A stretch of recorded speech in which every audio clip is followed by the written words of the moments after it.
السلام علیکم ورحمۃ اللہ وبرکاتہ۔ بسم اللہ الرحمن الرحیم۔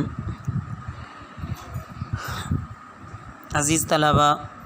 تفسیر کا آج کا ہمارا سبق وقالوا اتخذ الرحمن ولدا سبحانہ سے شروع ہو رہا ہے۔ ذرا توجہ کیجیے گا۔ اعوذ باللہ من الشیطان الرجیم، بسم اللہ الرحمن الرحیم۔ وقالوا، اور انہوں نے کہا، اتخذ الرحمن، بنا لیا اللہ نے، ولدن، ایک بیٹا، سبحانہ، وہ پاک ہے، بل عباد مکرمون، بلکہ بندے معزز، لا یسبقونہ، وہ اس سے سبقت نہیں کرتے، بالقول، بات میں، وہم بامرہ، اور وہ اس کے حکم پر، یعملون، عمل کرتے ہیں، یعلم ما بین ایدیہم، وہ جانتا ہے جو ان کے ہاتھوں میں ہے، وما خلفہم، اور جو ان کے پیچھے ہے، ولا یشفعون، اور وہ سفارش نہیں کرتے، الا لمن ارتضی، مگر جس کے لیے اس کی رضا ہو، وہم من خشیتہ، اور وہ اس کے خوف سے مشفقون، ڈرتے رہتے ہیں، ومن یقل منہم، اور جو کہے ان میں سے، انی الہ من دونہ، کہ بے شک میں معبود ہوں، من دونہ، اس کے سوا، فذالک، پس وہ شخص، نجزیہ، ہم اسے سزا دیں گے، جہنم، کذالک نجزی الظالمین، اسی طرح ہم سزا دیتے ہیں ظالموں کو۔ عزیز طلباء، یہاں یہ بتایا جا رہا ہے کہ عیسیٰ علیہ السلام اور یہودیوں نے عزیر علیہ السلام کو اللہ کا بیٹا بنایا تھا، کہتے تھے کہ یہ اللہ کا بیٹا ہے۔ حضرت عیسیٰ علیہ السلام کو عیسائیوں نے اور حضرت عزیر علیہ السلام کو یہودی اس طرح کہتے تھے۔ اللہ رب العزت نے واضح طور پر بتا دیا کہ اللہ کی کوئی اولاد نہیں ہے، اس کے معزز بندے ہیں، اور باوجود انتہائی معزز اور مقرب ہونے کے ان کے ادب اور اطاعت کا یہ حال ہے کہ جب تک اللہ کی مرضی اور اجازت نہ پائیں ان کے سامنے خود آگے بڑھ کر لب بھی نہیں ہلا سکتے، اور نہ کوئی کام اس کے حکم کے علاوہ کر سکتے ہیں۔ اللہ تعالیٰ کی مرضی معلوم کیے بغیر کسی کی سفارش بھی نہیں کرتے، چونکہ مومنین، موحدین سے اللہ تعالیٰ راضی ہوتا ہے، اس لیے ان کے حق میں دنیا اور آخرت میں استغفار کرنا ان کا وظیفہ ہے۔ اس کے بعد بتایا کہ اے مشرکین جن کو تم اللہ کی اولاد یا خدا مانتے ہو، اگر بالفرض والمحال ان میں سے کوئی اپنی نسبت معاذ اللہ ایسی بات کہہ گزرے تو وہی دوزخ کی سزا جو حد سے گزرنے والے ظالموں کو ملتی ہے اللہ ان کو بھی دیں گے۔ اللہ تعالیٰ تمام عیوب اور نقائص سے پاک ہے۔ جب تک اللہ تبارک و تعالیٰ کی اجازت یا خطاب نہ ہو تو فرشتے بھی خود بولنے کی جرت نہیں کرتے۔ اولم یر الذین، کیا نہیں دیکھا وہ لوگ جو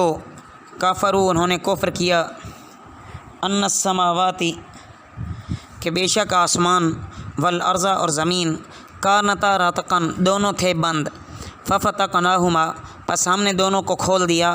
وجعلنا من الماء کل شیء حی، اور ہم نے پانی سے ہر شے زندہ کی، افلا یؤمنون، کیا وہ ایمان نہیں لاتے، وجعلنا فی الارض، اور ہم نے بنائے زمین میں، رواسیہ، پہاڑ، ان تمید بہم، کہ جھک نہ پڑے ان کے ساتھ، وجعلنا، اور ہم نے بنائے، فیہا، اس میں، فجاجن، کشادہ، سبلن، راستے، لعلہم یہتدون، تاکہ وہ راہ پائیں، وجعلنا السماء، اور ہم نے بنایا آسمان کو، سقفا محفوظا، ایک محفوظ چھت، وہم عن آیاتہا، اور وہ اس کی نشانیوں سے معرضون، روگردانی کرتے ہیں، وہو الذی، اور وہ اللہ ہے جس نے خلق اللیل، پیدا کیا رات کو، والنہار، اور دن کو، والشمس والقمر، اور سورج اور چاند، کل، سب، فی فلک یسبحون، دائرہ میں تیر رہے ہیں۔ عزیز طلباء، ان آیات مبارکہ میں کائنات کی پیدائش کا حال اللہ بیان فرما رہے ہیں تاکہ اس کو دیکھ کر اس کے پیدا کرنے والے کی قدرت کا اندازہ ہو اور اس کی معرفت کا دروازہ کھلے۔ اللہ تعالیٰ نے آسمان اور زمین کے بارے میں سب سے پہلے فرمایا کہ دونوں کو اللہ تعالیٰ نے الگ الگ پیدا کیا۔ آسمان سے بارش نہ ہوتی اور زمین سے رویدگی نہ ہوتی، یعنی سرسبز و شادابی کے لیے سامان مہیا نہ ہوتا، اس کو کہتے ہیں کہ آسمان اور زمین کا منہ اللہ نے کھول دیا۔ اس کا مطلب یہ ہے کہ اللہ تعالیٰ نے زمین سے نہریں، کانیں اور طرح طرح کے سبزے نکالے، آسمان کو کتنے بے شمار ستاروں سے مزین کیا، جن میں سے ہر ایک کا گھر جدا، چال جدا رکھی وغیرہ۔ اللہ رب العزت نے پھر آسمان اور زمین کے اندر نشانیوں کے انبار لگا دیے، لیکن کاش کہ کوئی غور و فکر تو کرنے والا ہو، کوئی توجہ تو کرنے والا ہو۔ خلاصہ یہ ہے عزیز طلباء کہ زمین اور آسمان کی ایک ایک چیز اللہ تعالیٰ کی ہماگیر قدرت، بے مثال تخلیق اور بے نظیر وحدانیت کو ثابت کر رہی ہے۔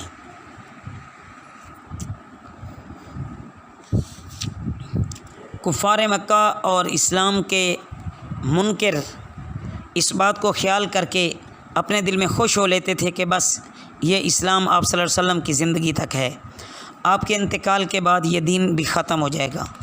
لیکن ایسا ہرگز نہیں ہے۔ وَمَا جَعَلْنَا لِبَشَرٍ مِّن قَبْلِكَ الْخُلْدَ، اور ہم نے نہیں بنایا کسی انسان کے لیے من قبل کا آپ سے پہلے الخلد ہمیشہ رہنا، افئن متا،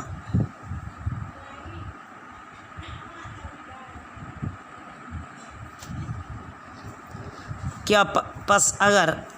آپ نے انتقال کر لیا، فہم الخالدون، پس وہ ہمیشہ رہیں گے۔ کل نفس ذائقۃ الموت، ہر جی موت کا ذائقہ چکھتا ہے۔ وَنَبْلُوكُمْ، اور ہم تمہیں مبتلا کریں گے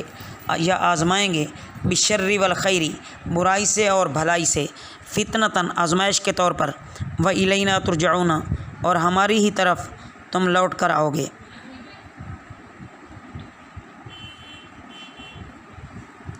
عزیز طلباء،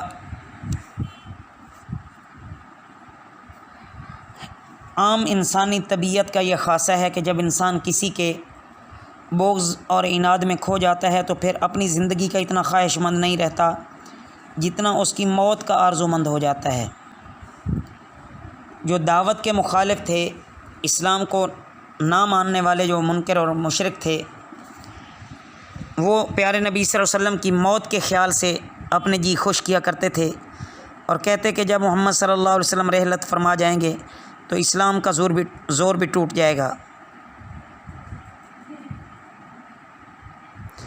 لیکن اللہ تعالیٰ یہاں فرما رہے ہیں کہ نبی کریم صلی اللہ علیہ وسلم اگر اس دنیا سے پردہ فرما گئے تو کیا ان کافروں نے ہمیشہ ہمیشہ رہنا ہے؟ ایسا ہرگز نہیں ہے۔ ہر ایک نے اپنے وقت پہ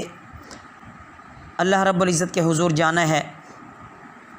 کل نفس ذائقۃ الموت، یہ جملہ واضح طور پر بتایا جا رہا ہے کہ کوئی نفس اس دنیا میں باقی نہ رہے گا، ایک نہ ایک دن سب کو مرنا ہے۔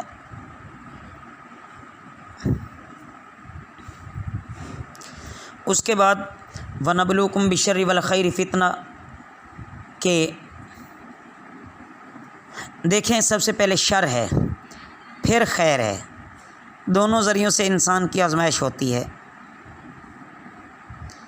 بہرحال جو بھی چیز